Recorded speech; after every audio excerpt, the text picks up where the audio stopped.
Welcome to our Good Friday service. As you can tell, um, it's a little different. And something that we're used to here as a family, we have a tendency after service, we have a tendency to gather. And that's one of the biggest reasons we've taken on the Welcome Center side is because I want us to gather. But tonight I'm going to ask you to do something different. Tonight, I'm going to ask you that you do what the disciples did 2,000 years ago. You do what Jesus' followers did 2,000 years ago. 2,000 years ago, man, we're going to just walk through what happened in this time. And as we do, it's going to get darker and darker. And as we do, it's going to remind us more and more of what they felt 2,000 years ago. And when we leave here, I wholeheartedly want you to be in conversation with your children, be in conversation with your spouse, be in conversation about what happened on that night. And I think you're going to find it's a little deeper conversation tonight than usual. But I don't want us to just sit around. You notice we didn't make coffee today. I don't want us to just sit around here and start celebrating. I want us to, at least for a little while, just for a little while, let it really sink in. The heartbreak, the confusion, the struggle of 2,000 years ago. Because I think I think that we understand better our relationship with Jesus, and we take it a little deeper when we do that. So tonight's things are going to be just a little bit different. Now, after service, if you need something, I'm available. But here's the thing, right? There's a difference between a need and a want. And just wanting to chat is different than needing something, okay? So I just want to point that out. And I'm not trying to be rude, but I just think it's extremely important that we take this as seriously as they did 2,000 years ago. Far too often, the Easter weekend just becomes a holiday, a celebration only. But there was more to it than that. So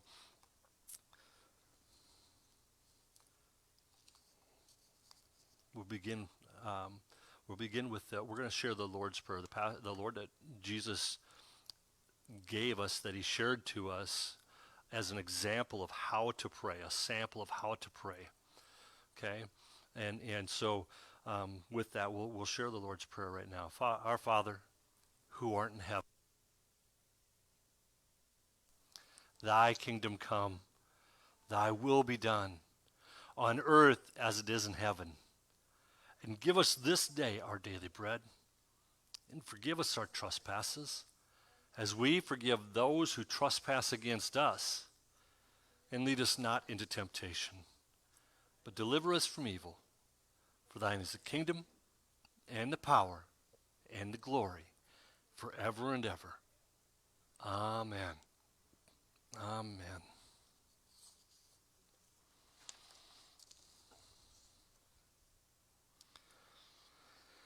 Luke 22, starting in the 39th verse. Jesus went out as usual to the Mount of Olives, and his disciples followed him. On reaching the place, he said to them, "Pray that you will not fall into temptation." And this is after Thursday night. This is after Maundy Thursday. This is after the Last Supper. He withdrew about a stone's throw beyond, knelt down and prayed. Now, mind you, also, they just found out Judas was a betrayer, and he's gone to betray Jesus already. So he's gone. He withdrew about a stone's throw beyond them, knelt down and prayed, "Father, if you are willing, take this cup from me, yet not my will, but yours be done." An angel from heaven appeared to him and strengthened him. And being in anguish, he prayed more earnestly. His sweat was like drops of blood falling to the ground. When he rose from prayer and went back to his disciples, he found them asleep, exhausted from sorrow. "Why are you sleeping?" he asked them. "Get up and pray so that you will not fall into temptation." While he was still speaking, a crowd came up, and the man who was called Judas, one of the 12, was leading them. He approached Jesus to kiss him, but Jesus asked him, Judas, are you betraying the Son of Man with a kiss? When Jesus' followers saw what was going to happen, they said, Lord, should we strike with our swords? And one of them struck the servant of the high priest, cutting off his ear. But Jesus answered, no more of this. And he touched the man's ear and healed him. Then Jesus said to the chief priests, the officers of the temple guard, and the elders who had come for him, am I leading a rebellion that you have come with swords and clubs? Every day I was with you in the temple courts, and you did not lay a hand on me. But this is your hour when darkness reigns. Then seizing him, they led him away and took him into the house of the high priest. Peter followed at a distance.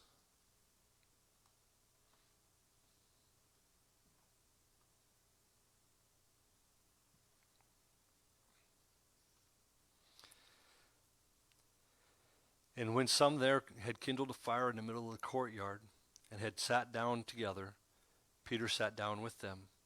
A servant girl saw him seated there in the firelight. She looked closely at him and said, this man was with him. But he denied it. Woman, I don't know him, he said. A little later, someone else saw him and said, you also are one of them. Man, I am not, Peter replied. About an hour later, another asserted, certainly this fellow was with him, for he is a Galilean. Peter replied, man, I don't know what you are talking about. Just as he was speaking, the rooster crowed. The Lord turned and looked straight at Peter. Then Peter remembered the word the Lord had spoken to him. Before the rooster crows today, you will disown me 3 times. And he went outside and wept bitterly. The men who were guarding Jesus began mocking and beating him. They blindfolded him and demanded, prophesy! Who hit you? And then they said many other insulting things to him. At daybreak, the council of the elders of the people, both the chief priests and the teachers of the law, met together, and Jesus was led before them. If you are the Messiah, they said, tell us. Jesus answered, if I tell you, you will not believe me. And if I asked you, you would not answer. But from now on, the Son of Man will be seated at the right hand of the mighty God. They all asked, are you then the Son of God? He replied, you say that I am. Then they said, why do we need any more testimony? We have heard it from his own lips.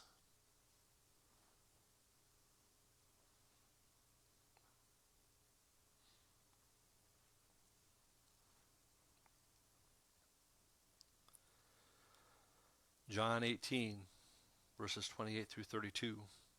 When the Jewish leaders took Jesus from Caiaphas to the palace of the Roman governor, by now it was early morning, and to avoid ceremonial uncleanliness, they did not enter the palace, because they wanted to be able to eat the Passover.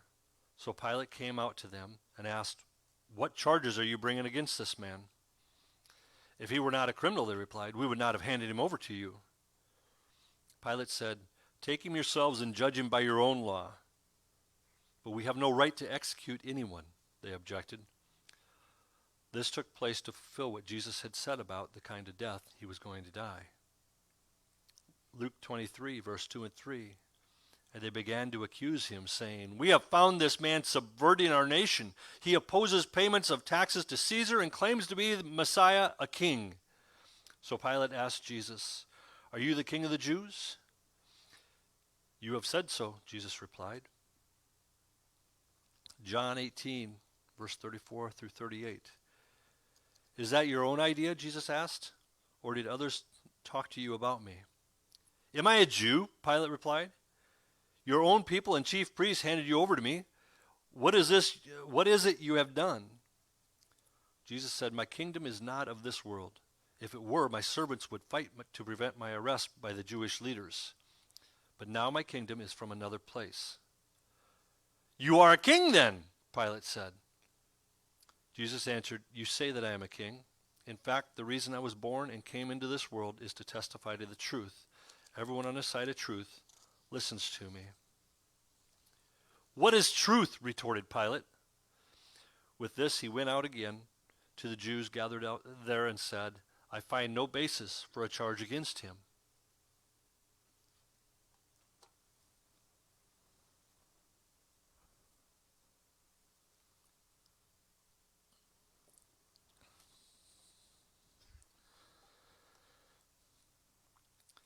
Luke 23, verses 5 through 16. But they insisted. He stirs up the people all over Judea by his teaching. He started in Galilee and has come all the way here. On hearing this, Pilate asked if the man was a Galilean. When he learned that Jesus was under Herod's jurisdiction, he sent him to Herod, who was also in Jerusalem at that time. When Herod saw Jesus, he was greatly pleased, because for a long time he had been wanting to see him. From what he had heard about him, he hoped to see him perform a sign of some sort. He plied him with many questions, but Jesus gave him no answer. The chief priests and the teachers of the law were standing there, vehemently accusing him. Then Herod and his soldiers ridiculed and mocked him. Dressing him in an elegant robe, they sent him back to Pilate. That day Herod and Pilate became friends. Before this they had been enemies. Pilate called together the chief priests, the rulers, and the people, and said to them, You brought me this man as one who was inciting the people to rebellion. I have examined him in your presence and have found no basis for your charges against him. Neither has Herod, for he sent him back to us. As you can see, he has done nothing to deserve death. Therefore, I will punish him and then release him.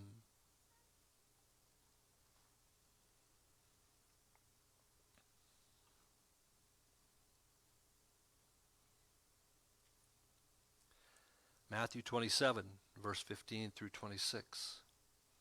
Now it was the governor's custom at the festival to release a prisoner chosen by the crowd. At that time, they had a well-known prisoner whose name was Jesus Barabbas. So when the crowd had gathered, Pilate asked them, Which one do you want me to release to you, Jesus Barabbas or Jesus who is called the Messiah? For he knew it was out of self-interest that they had handed Jesus over to him. While Pilate was sitting on the judge's seat, his wife sent him this message, Don't have anything to do with that innocent man, for I have suffered a great deal today in a dream because of him. But the chief priests and the elders persuaded the crowd to ask for Barabbas and to have Jesus executed.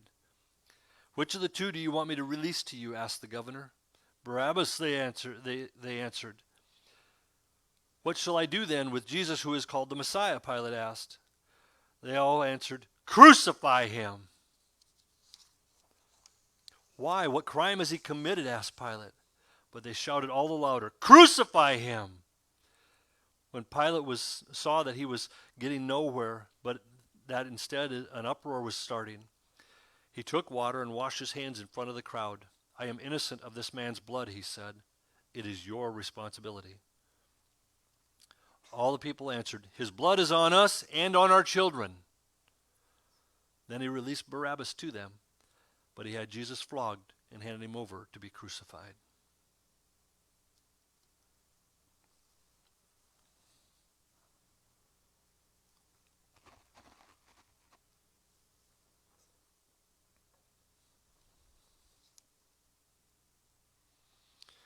Mark 15, verse 16 through 19. Soldiers led Jesus away into the palace, that is the praetorium, and called together the whole company of soldiers. They put a purple robe on him, then twisted together a crown of thorns and set it on him. And they began to call out to him, Hail, King of the Jews! Again and again they struck him on the head with a staff and spit on him. Falling on their knees, they paid homage to him. John 19, 4 through 16. Once more Pilate came out and said to the Jews gathered there, Look, I am bringing him out to you to let you know that I find no basis for a charge against him. When Jesus came out wearing the crown of thorns and the purple robe, Pilate said to them, Here is the man. As soon as the chief priests and their officials saw him, they shouted, Crucify! Crucify! But Pilate answered, You take him and crucify him. As for me, I find no basis for a charge against him. The Jewish leaders insisted, We have a law, and according to that law, he must die, because he claimed to be the Son of God. When Pilate heard this, he was even more afraid, And he went back inside the palace. "Where do you come from?" he asked Jesus. But Jesus gave him no answer. "Do you refuse to speak to me?" Pilate said. "Do you realize I have the power either to free you or to crucify you?" Jesus answered, "You would have no power over me if it were not given to you from above. Therefore, the one who handed me over to you is guilty of a greater sin." From then on, Pilate tried to set Jesus free, but the Jewish leaders kept shouting, "If you let this man go, you are no friend to Caesar. Anyone who claims to be a king opposes Caesar." Then when Pilate heard this, he brought Jesus out and sat down on a judgment seat at a place known as the stone pavement, which is in Aramaic is Gabbatha. It was the day of preparation of the Passover. It was about noon. "Here is your king," Pilate said to the Jews. But they shouted, take him away, crucify him." "Shall I crucify your king?" Pilate asked. "We have no king but Caesar," the chief priests answered. Finally, Pilate handed him over to them to be crucified.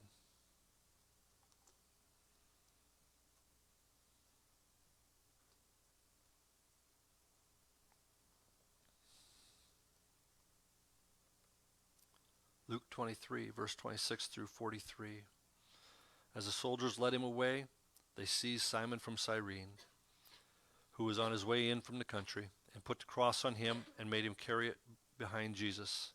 A large number of people followed him, including women who mourned and wailed for him.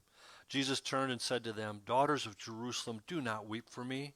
Weep for yourselves and for your children, for the time will come when you will say, 'Blessed are the childless women, the wombs that never bore, and the breasts that never nursed.' Then they will say to the mountains, 'Fall on us,' and the hills, 'Cover us.' For if people do these things when the tree is green, what will happen when it is dry?" 2 other men, both criminals, were also led out with him to be executed.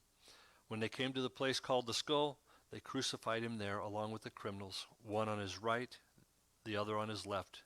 Jesus said, "Father, forgive them, for they do not know what they are doing."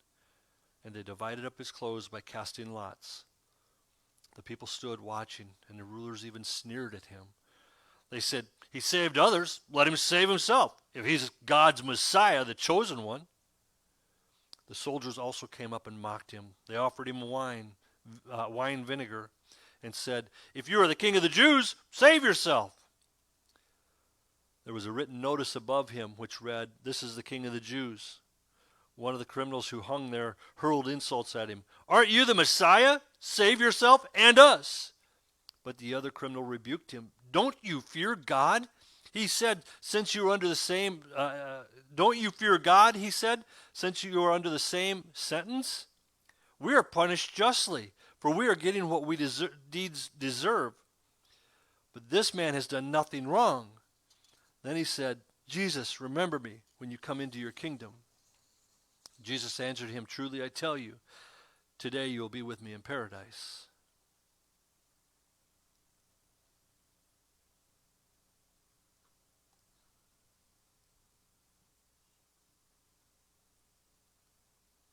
John 19, verse 25 through 30. Near the cross of Jesus stood his mother's sister, Mary, the wife of Clopas, and Mary Magdalene. When Jesus saw his mother there, and the disciple whom he loved standing nearby, he said to her, "Woman, here is your son," and to the disciple, "Here is your mother." From that time on, this disciple took her into his home. Later, knowing that everything had now been finished, and so that Scripture would be fulfilled, Jesus said, "I am thirsty."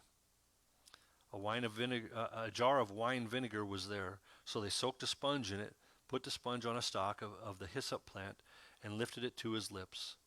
When he had received the drink, Jesus said, "It is finished." With that, he bowed his head and gave up his spirit. Matthew 27, verse 51 through 53.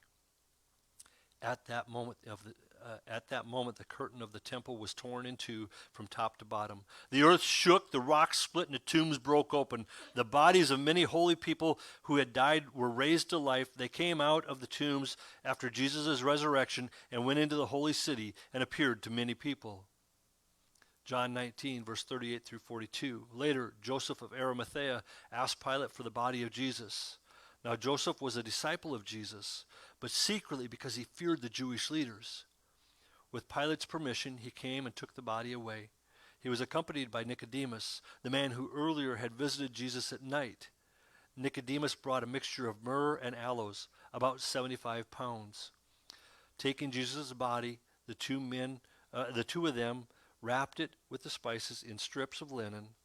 This was in accordance with Jewish burial customs. At the place where Jesus was crucified, there was a garden, and in the garden a new tomb, in which no one had ever been laid. Because it was the Jewish day of preparation, and since the tomb was nearby, they laid Jesus there. Luke 23, verse 55 and 56. The women who had come with Jesus from Galilee followed Joseph and saw the tomb and how his body was laid out in it. Then they went home and prepared spices and perfumes, but they rested on the Sabbath in obedience to the commandment.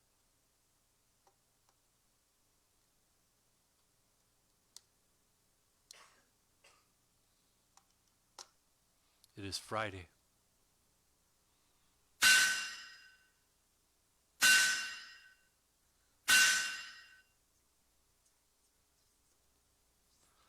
Let's go. Let us remember the disciples did on that Friday. God bless.